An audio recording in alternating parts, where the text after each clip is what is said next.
The Word of God is alive and powerful, sharper than any two-edged sword, piercing even to the dividing asunder of the soul and spirit, and of the joints and the marrow, and is a critic of the thoughts and intents of the heart. All Scripture is God-breathed and is profitable for doctrine, for reproof, for correction, for instruction in righteousness, that the man of God might be mature, thoroughly equipped unto all good works.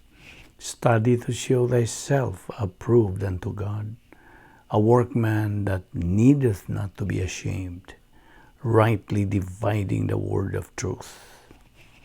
My son, do not forget my teaching, but let your heart keep my commandments. For length of days and years of life and peace they will add to you. How happy are those who hear the word of God and obey it. But be doers of the word, and not hearers only, deceiving yourselves. The harvest truly is plenteous, but the laborers are few. Pray ye therefore the Lord of the harvest, that he will send forth laborers into his harvest. And let us not be weary in well-doing, for in due season we shall reap, if we faint not. And my people who are called by my name humble themselves and pray and seek my face and turn from their wicked ways, then I will hear from heaven, will forgive their sin, and will heal their land. Your word is a lamp unto my feet and a light unto my path. And the gospel must first be preached to all the nations. Amos 8:11, Behold, the days come, saith the Lord God, that I will send a famine in the land, not a famine of bread, nor a thirst for water, but for hearing the words of the Lord. For I am not ashamed of the gospel of Christ, for it is the power of God unto salvation to every one that believeth, to the Jew first, and also to the Greek. For therein is the righteousness of God, revealed from faith to faith, as it is written, the just shall live by faith. Always give yourselves fully to the work of the Lord, because you know that your labor in the Lord is not in vain.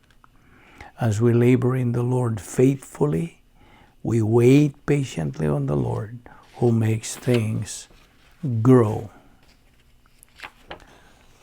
So then, just as you received Christ Jesus as Lord, continue to live your lives in Him, rooted and built up in Him, strengthened in the faith as you are taught, and overflowing with thankfulness.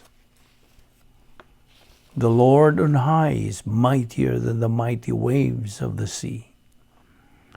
James 4:14, what is your life? It is even a vapor that appears for a little time and then vanishes away. Before we start our Bible study today, pahinumduman kita sa Diyos nga magandam kita sa tong kaugalingon. We have to prepare ourselves before we take in the Word of God. Kay dili man makalihok ang Espiritu Santo ang magtutudlos kamatuoran kun ana ay mga babag sa atong kalag nga mao nga atong mga nabuhat ng mga sala ni nga adlaw.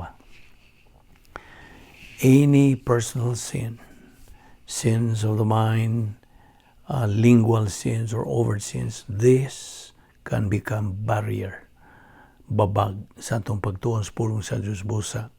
Ang mando sa Diyos, diya sa 1 John 1:9, if you confess your sins, God is faithful and just to forgive you of your sins and to cleanse you of all unrighteousness. O galang kanimo higala nga wala pa'y Kristo sa imong kinabuhi. Believe on the Lord Jesus Christ and thou shalt be saved. Mao kanay labing mainungdanong desisyon sa tibok mong kinabuhi. Ang pagtuo nimo kang Ginoong Kristo ingon nga manluluwas. Busa sa hilom magandam ta sa tag sa nato kaugalingon. Let us pray.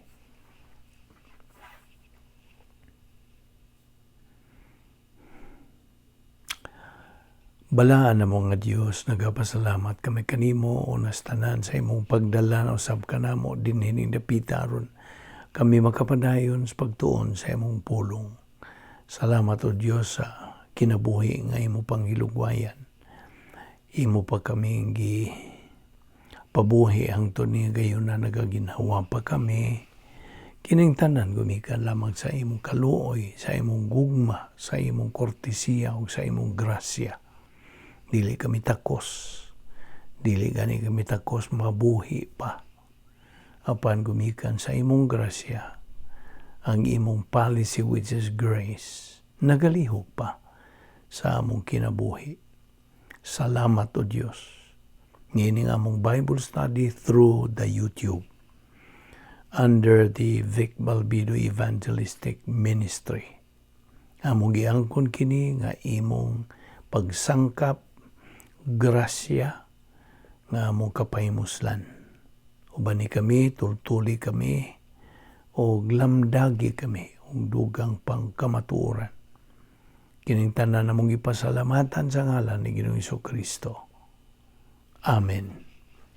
May adlaw sa tanan nga mga, ingno na ito, mga suki na nagasunod na gyud, malahutayon, masigihon, makugihon sa atong spiritual momentum. This is the process nga kita makatubo diha sa grasya o kay balo kang Ginoong Kristo. 2 Peter 3:18 mando kana niya. Kini lamang paagi nga kita makatubo. And you know very well ang atong common goal is spiritual maturity. Dili kita makatubo kung wa kita pagtuon sa iyang pulong. And this is one of the avenues where we can grow spiritually. Mao kining mainungdanon pagayo, kining higayuna nga diin kita makakat-on o dugang pagyod nga mga kamatuoran gikan sa huna-huna sa Dios. Okay? Well, ingon nga mga Kristohano na. By the way, aniya pa man kita mga dupot ni hapon sa atong tunanan nga giluhan o grasya. Ang grasya ato nang na define kini is all that God is free to do for man on the basis of what Christ has done at the cross. Apan lang kubo na to, ang grasya mao ang lihok o buhat sa Dios alang sa tao. Bisan ang tao dili angayan. Okay? And besides, ang grasya mao'y policy sa Dios. Just as the arch enemy, the avowed enemy of God, who is Satan, naapod siya iyang policy which is evil, dautan. So kita papilion, ang dautan ba o ang grasya? So, mo ni atong gitunan. Now, mawitaw ni karong panahon na, di ba ako kang giingnan nga, karong panahon na nga balina. Okay? Nga balina. Kaniyan to ang kasagaran sa mga kaigsunan natong mga Kristohanon, ang ilang pasiuna o priorities kinabuhi mong pagtuon sa pulong sa Dios. Karon nagkaanam na sila kabugnaw. Okay? Wala na. Nawala na ang ilang gana. Nawala na sila pagkadasig. Nangausab na ang ilang mga priority. Mauna nga nakatampo ka na sa dunot na ning kalibutan na. Of course, iyahaman ni Satanas nga gidumala ng kalibutan. Huwag na kita sa iyang teritoryo. Natas taliwa, mao na ang Diyos nagasangkap ka nato sa tanan natong mga hinagiban, taming, panalipod, kasangkapan nga sarang nato magamit sa pag-asdang sa atong mga kaaway nga espirituhanon.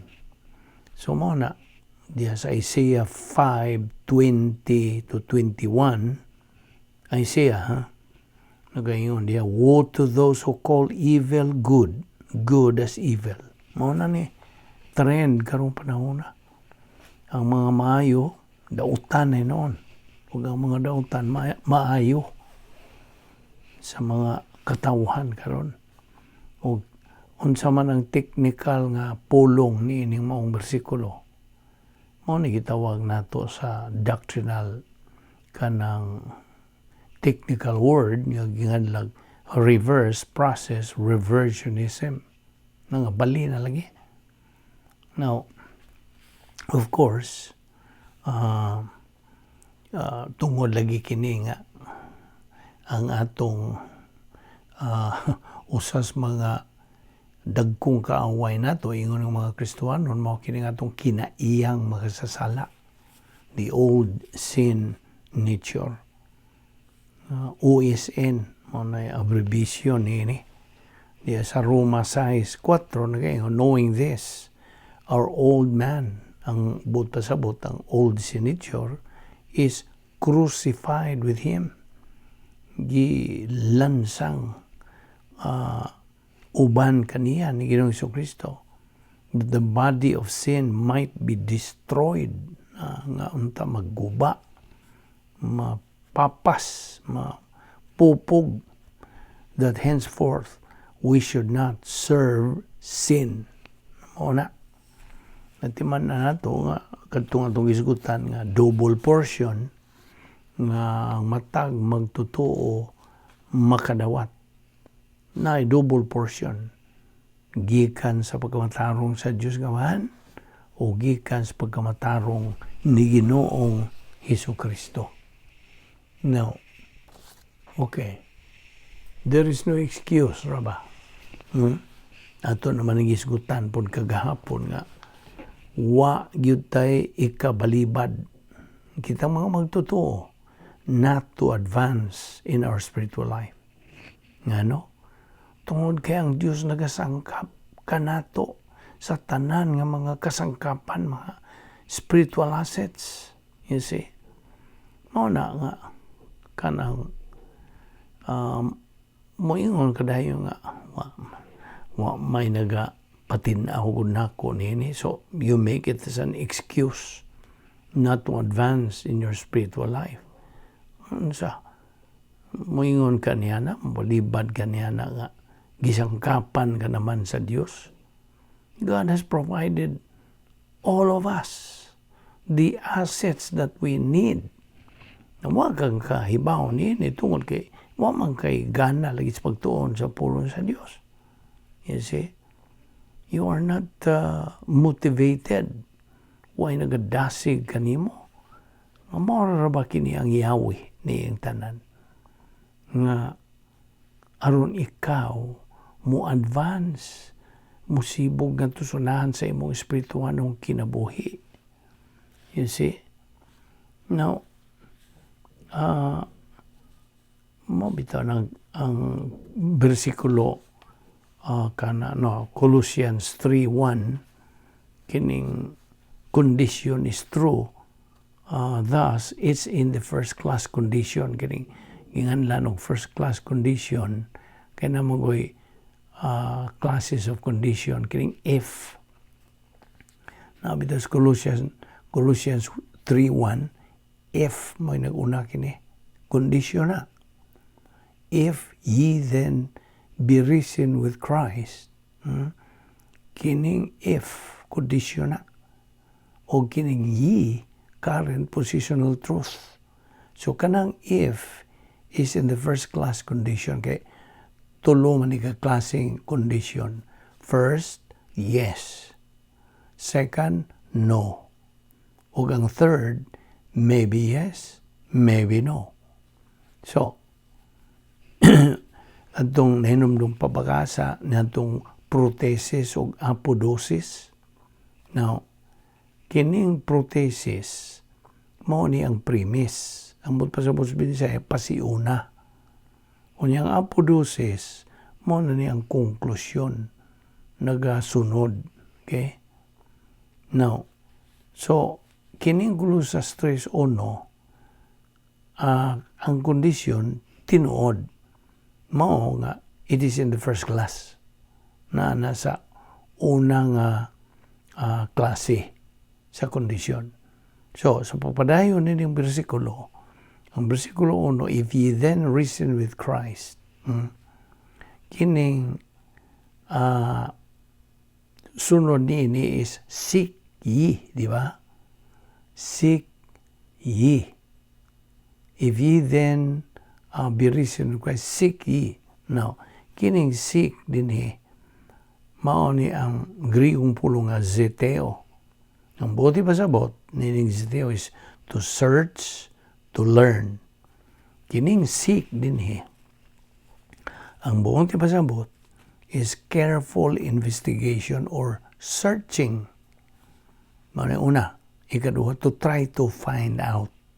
Imo yung kanang analyson, evaluaton, timbang-timbangon, try to find out. And then number 3, to seek information. And then number 4, keep seeking. Now, ang Griegong pulong na po nini is gingalag piratso. Magpasabot ni to try to test, meaning to examine. Unya na po'y dokimatso. Maura na sila. Now, kini nagpasabot nga, oh by the way, grammar kini kini nagpasabot sa customary iterative present. Now, unsay mo pasabot kung naa kining kana sa grammar. Nagkahulugan kini to attempt to learn by careful investigation or unsa searching. Okay? Iyang kanang susi. Diba? May Bisaya ang pagsusi. Now, by this time, we presume that we know the meaning sa positional truth. Diba? Kung anong gi-explikar nimo o sa atong nahibawan, kanang bahin man kini or categorized ngadto sa duha.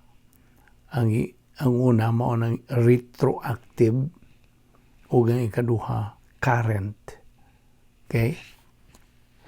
Retroactive kana bang mubalik ka sa inangagi o ang ikaduha pagkakaron. Okay? Pagkakaron. Now, Colossians 3:1 again. If, kondisyon na nasa kanang protesis o premise o pasiuna. If ye then be risen with Christ, seeking the things above. Seek ye the things above. Now, kining above is positional truth. Okay? Seek ye the things above. Nga si Ginoong Jesucristo na sa above. Okay?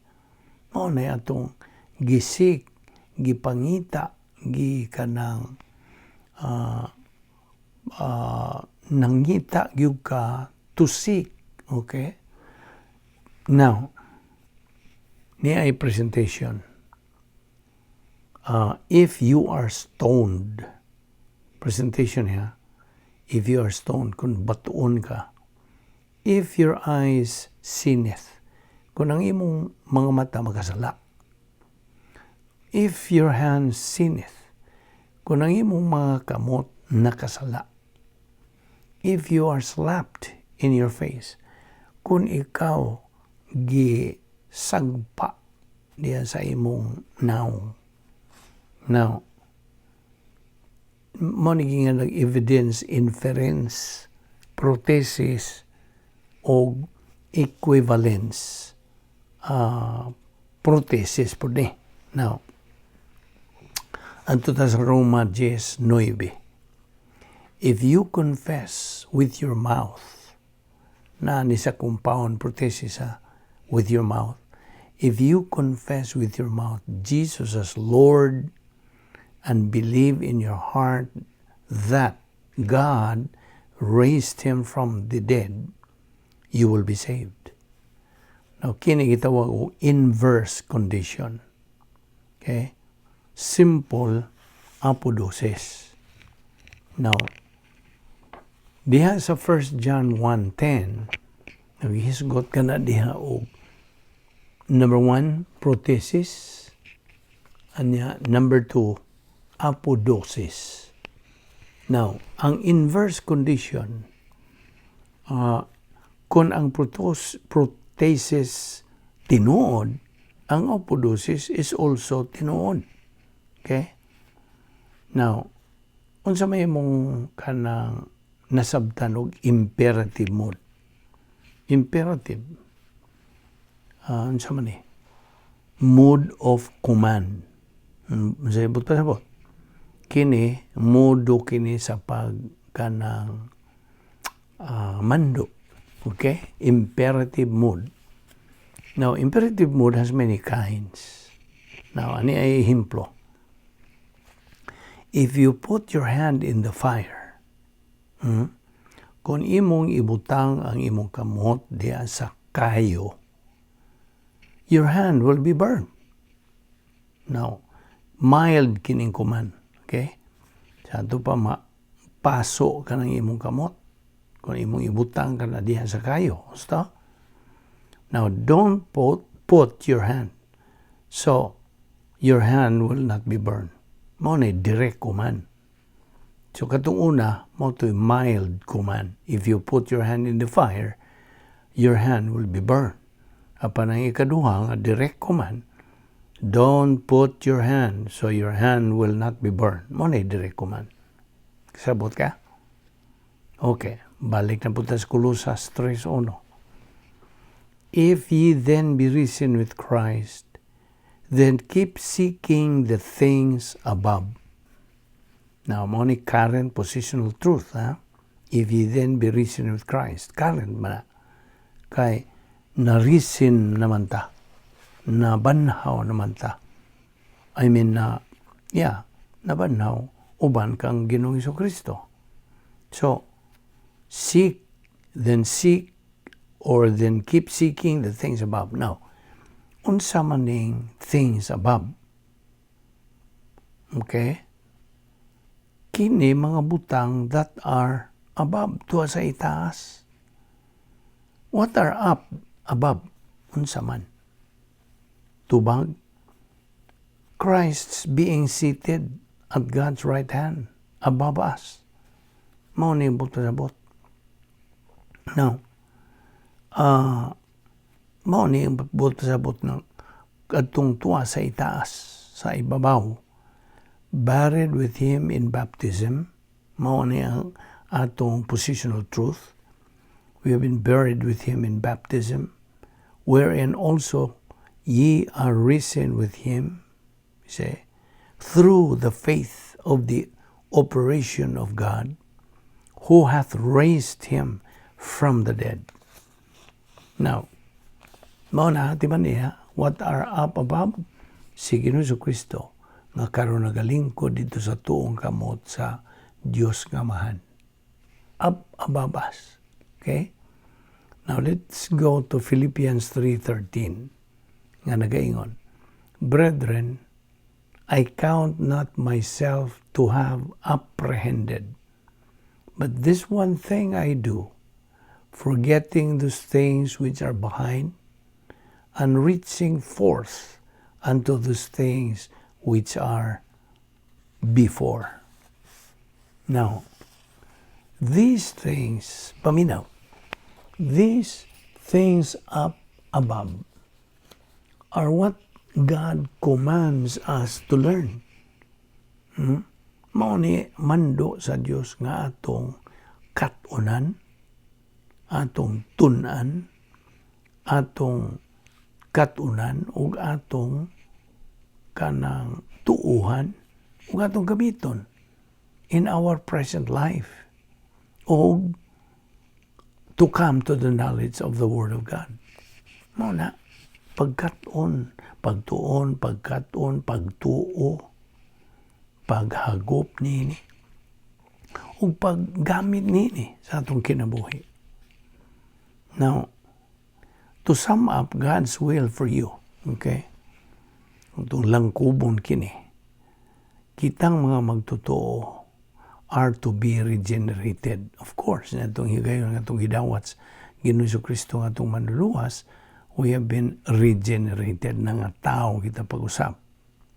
Unya, umanta matao pag-usap, we have to follow God's word or command nga nasa 2 Pedro 3:18. Patubuon kita diha sa grasya o kay balo kang Ginoong Jesucristo. So, patunon kita sa huna-huna ni Ginoong Jesucristo. 1 Corinthians 2:16.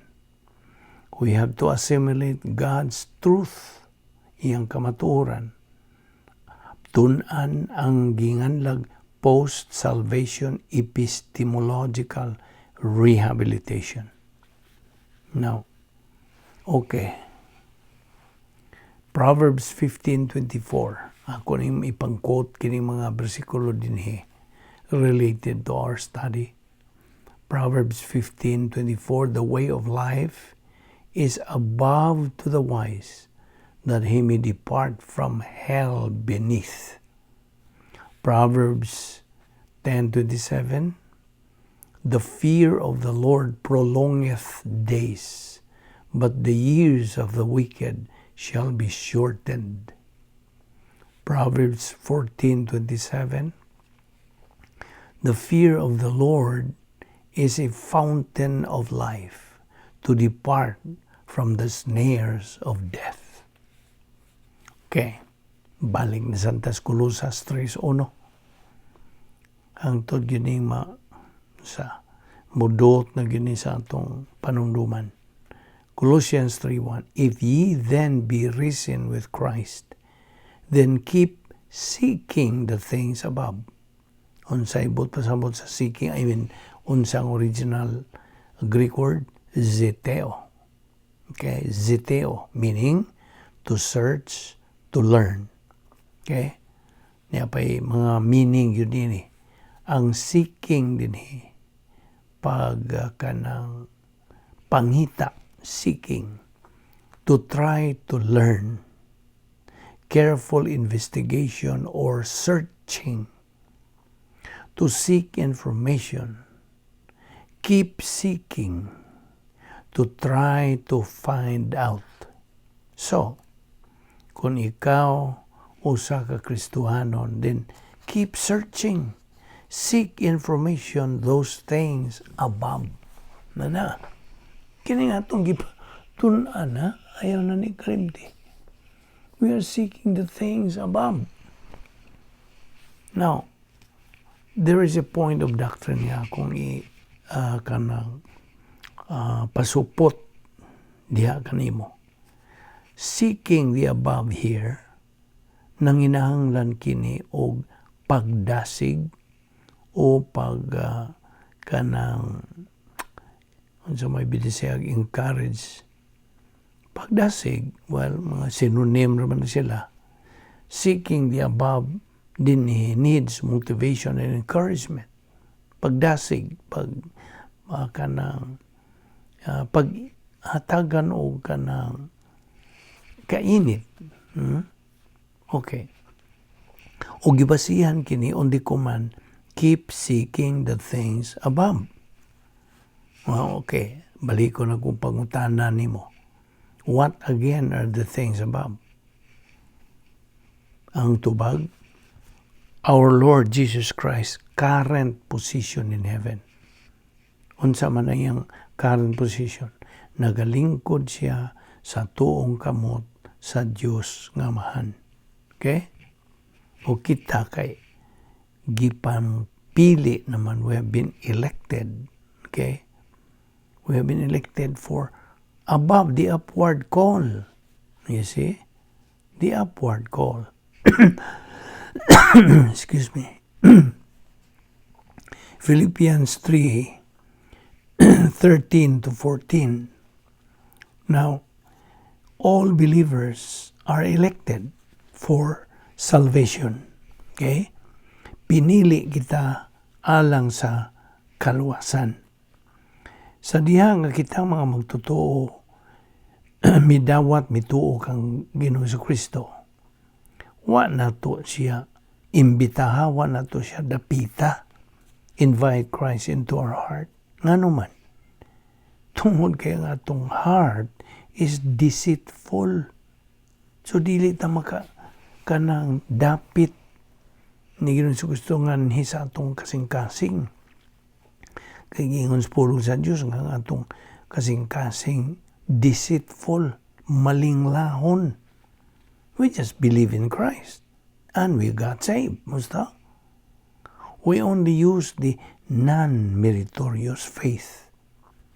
Sa may bersikulo nga nagapatinaw niya na, Episode 2:8-9. Now, kining upward call din to follow God's will here on earth. Mao ni ang upward call. So, ang atong goal as people is salvation. Alang sa tanang tao, kaluwasan. Human na ang sunod natong goal nga kabutonon maong Bible truth. To study Bible truth. This is what every believer aims now. Muna niya itong gitumong. Hindi nga itong ikaduhang bahin sa plano sa Diyos. Phase 1, kaluwasan. Phase 2, believer in time. Phase 3, believer in eternity. So, mo ni nga itong aim. Ini karon atong pagkinabuhi din sa kalibutan. To grow in grace and knowledge of our Lord Jesus Christ, 2 Peter 3:18. Aron kita makakabot sa atong tumo nga spiritual maturity. This is the step to be winner believers. Kasabot ka. Kaya mo man niyang kabubuton sa Diyos nga himuon kitang mga mananaog. Mo niyang kabubuton sa Diyos. Kita nimo? God wants every believer to be winners in life and in the life hereafter. Tingnan mo na. Kini itong kinabuhi din temporaryo. Apan mauna ni ang unsa atong orientation sa atong pagkinabuhi na uban sa Dios dito sa eternidad, sa langit. Mauna nga dinhi sa yuta pa ang kabubuton sa Dios nga kita magmalampuson, magmadinaogon, kanang mahimong mga mananaog. In fact, God wants every believer to be happy, to be healthy, and to be wealthy. See? He wants every believer to be a winner in life. Ayaw nagkalimti. Mo na kabubuton sa Dios. So, diya sa 1 Timothy 2:1-4, that explains the exhortation. Exhortation, pagdasig, pag-init ngadto sa tanang mga magtotoo. Diya sa verse 4, sa gisulti, God wills that all men to be saved. Na, o kita may gamit sa pagtuo in God's word by hearing the truth. Roma 10:17. Now, diya sa Proverbio 10:27, naghisgot fear of God. Kanang fear of God diha. Dili kay kahadlok nga sala man ning mahadlok gusto. Now, ang bot pasabot ning fear of God diya sa Proverbio 10:27, kana nagpasabot og respect, reverence and honor to God. Nga itong pagtahod, kanang tamod, o kanang paghimaya, okay, sa Dios. Now, narabay kanang prinsipyo diha nga if we follow God's mandate, our life will be lengthened. Naraba na. Buot kag kanang matastas na mong kinabuhi, now, sunda ang mando sa Dios. Huwag mong kinabuhi, matastas. So, fear of the Lord, akong balikon ha, fear of the Lord.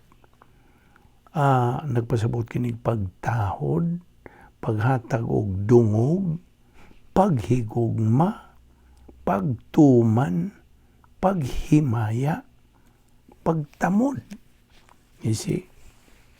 Now, John 14:15, popular po ning bersikulo. Nagaingon kini, if you love me, you will obey my word. Kaya mo man matuod nga ikaw nahigugma gyud sa Dios. Ipakita ka ng imong gugma. Ipadayag ka ng imong gugma. Ipamatuod ka ng pinagi sa pag-unsa. Sunod, pagtuman sa iyang pulong. Naon sa man pud nimo pagsunod sa iyang pulong kung wa kay pagtuon sa iyang pulong. Kasabot ka? Mao ni atong gihatagan ni og dakong emphasis. Unsa kami nung danon ka bililhon ang pagtuon sa pulong sa Dios. Pagkat-on, pagtuo, paggamit sa pulong sa Dios sa atong kinabuhi.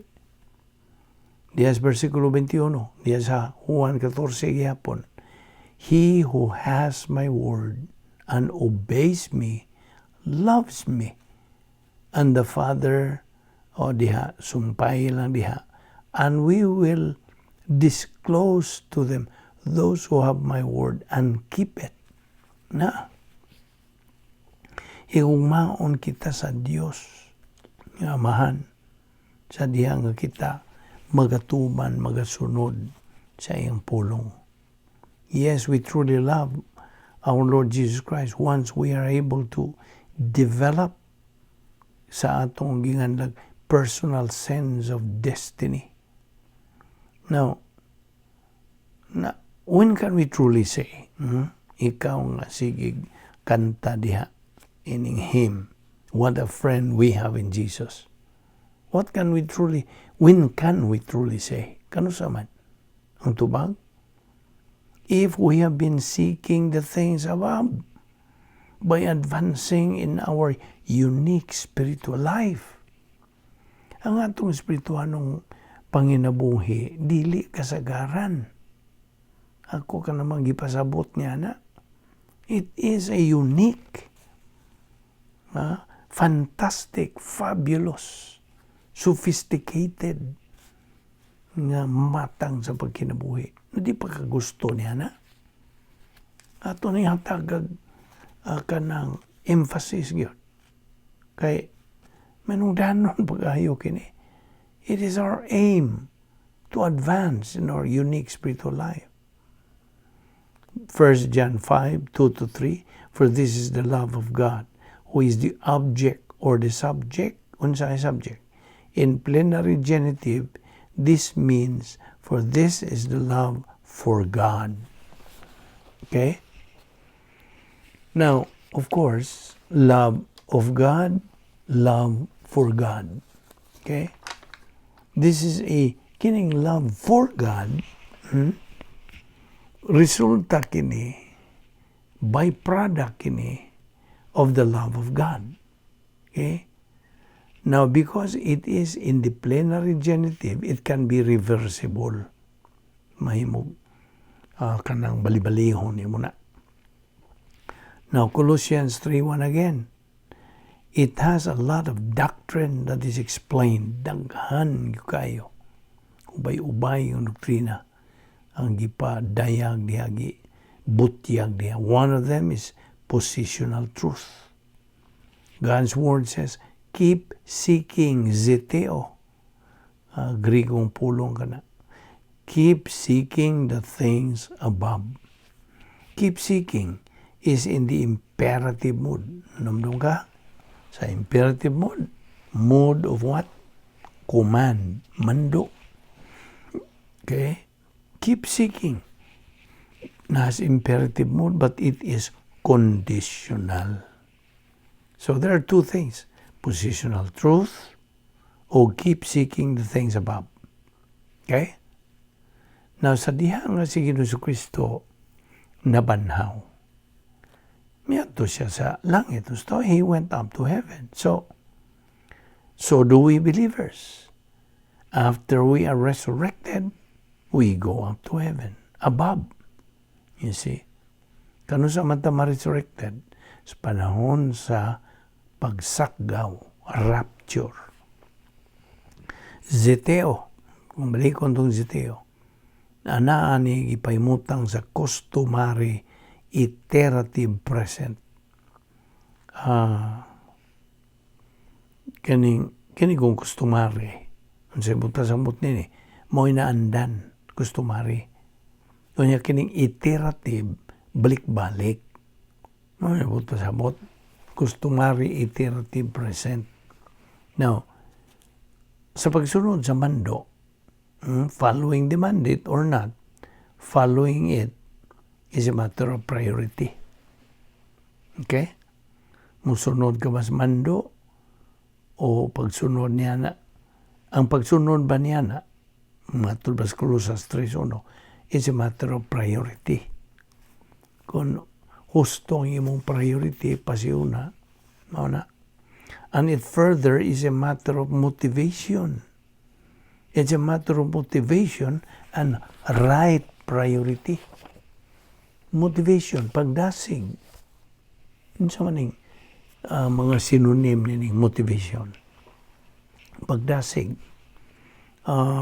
inducement, enticement, encouragement, incentive, influence. Mao ni mga synonym.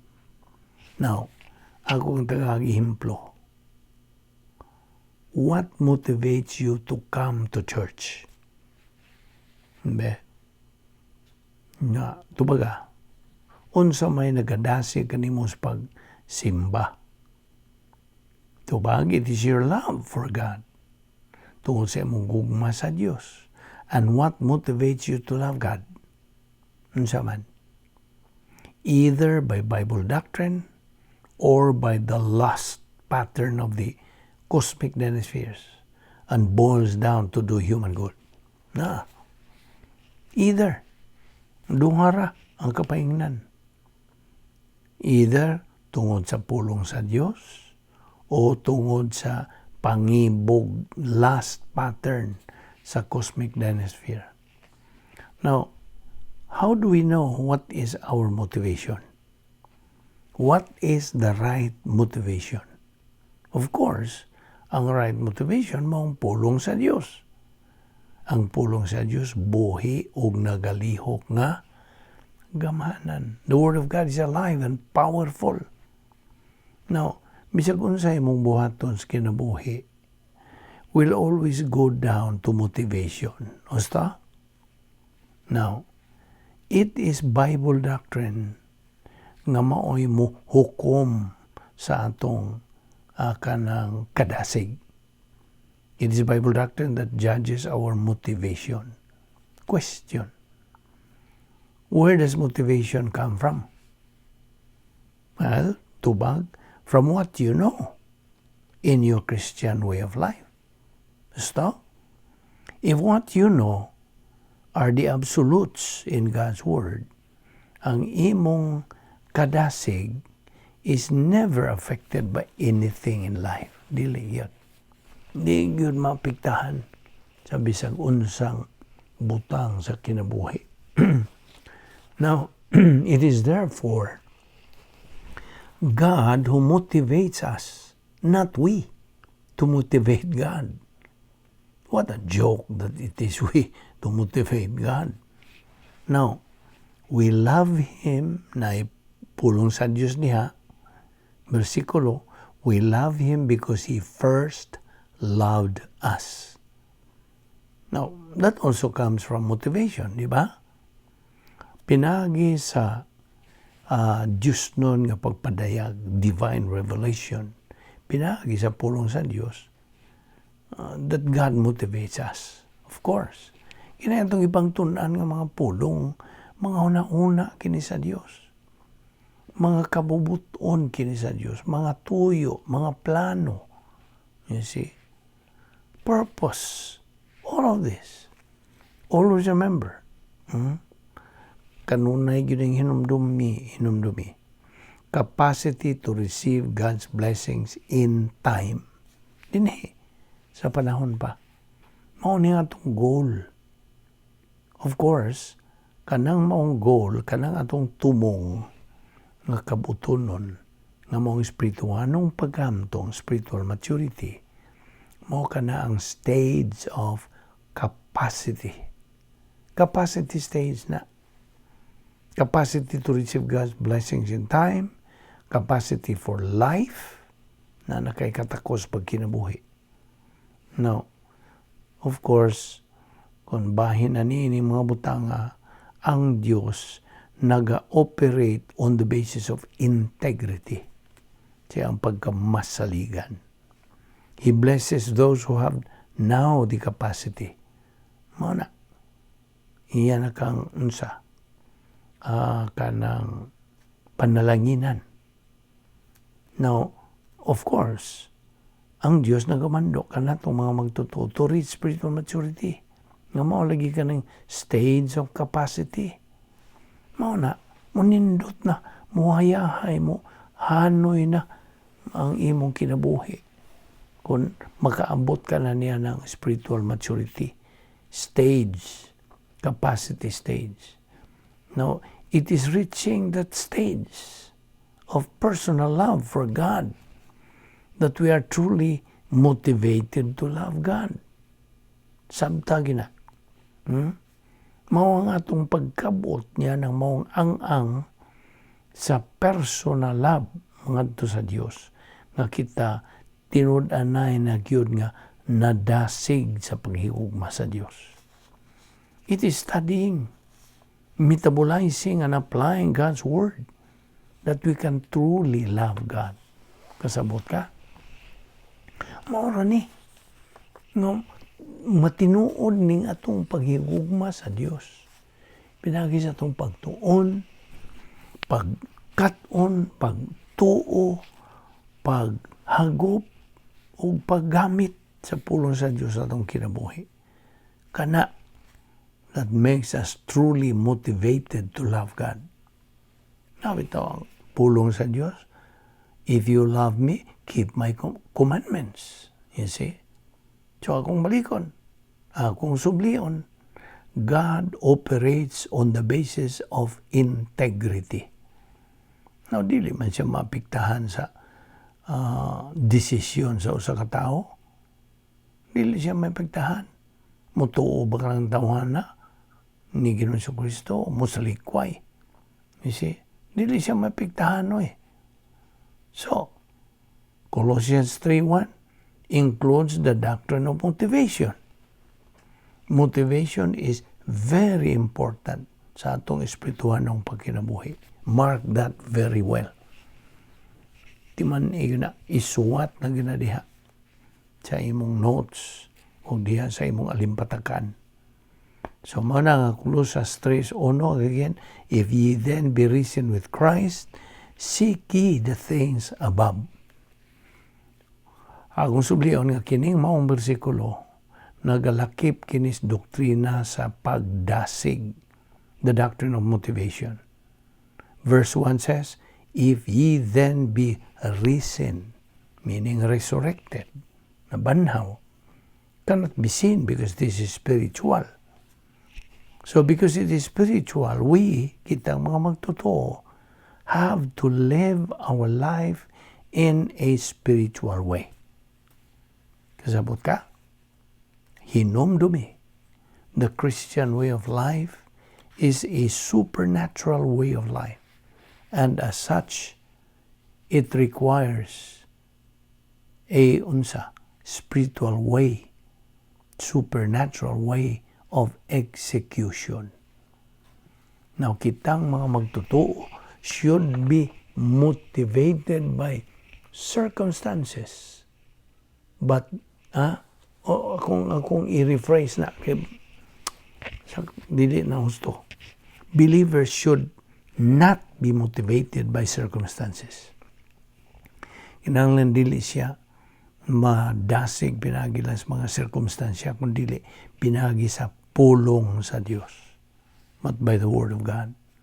Hinumdumi nga ang Diyos is never affected by any decision man makes in life. Kaya ang Diyos, God is God. He is perfect. His plan is perfect. Si Ginoong Jesucristo mingon, if you love me, keep my words. Meaning, keep my commandments.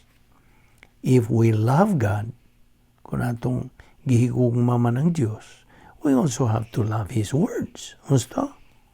Mao na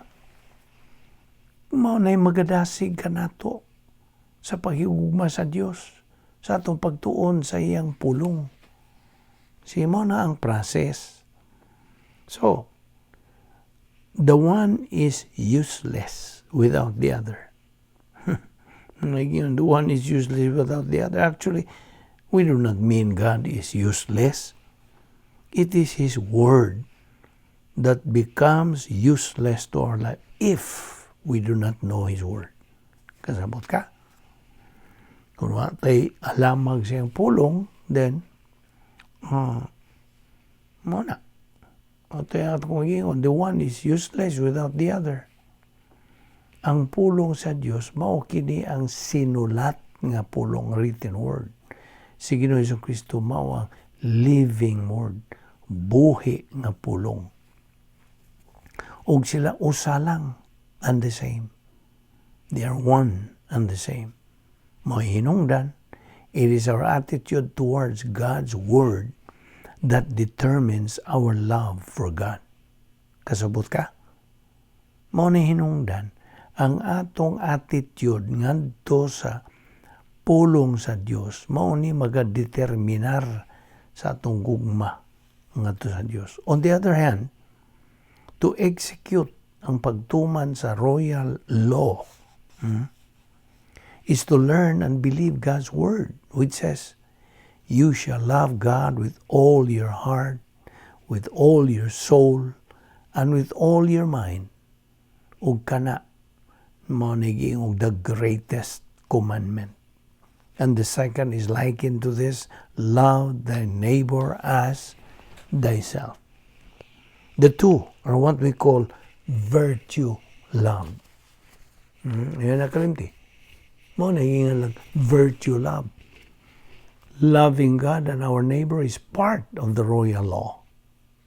And let us remember, nga ang atong positional truth that we are in, ang atong paghiusa kang Ginoong Jesucristo hangtod, and yet, na ay labihan kadaghang mga magtotoo who walk by sight, not by faith. And they just are concerned on things that are seen, not on things not seen. You see? Unsang gisulti sa Hebrehanon kanang 11:1. Unsang gisulti? Faith is the substance of things not Faith is the substance of things hoped for, and the evidence of things not seen. Okay? Ato ni pedayon ugma, ayaw si piyatang sumpay. Padayon lang sa atong spiritual momentum. Maura kini ang atong paagi nga kita maka suod yun ang atong relasyon sa Dios. Tinuod yun ang Dios sa atong kinabuhi na suod og unsa ka mununot gayud kita sa iyang mga pulong o sa iyang kabubuton. Magampo ta. Abahan na mo nga Diyos nga pasalamat kami kanimo nining imong grasya nga gihatag kanamo ning among Bible study through the YouTube ubos sa Balbido Evangelistic Ministry. Padalangin ni kini o Diyos nga imong gamiton kini na mighty way o sumala sa imong kabubuton.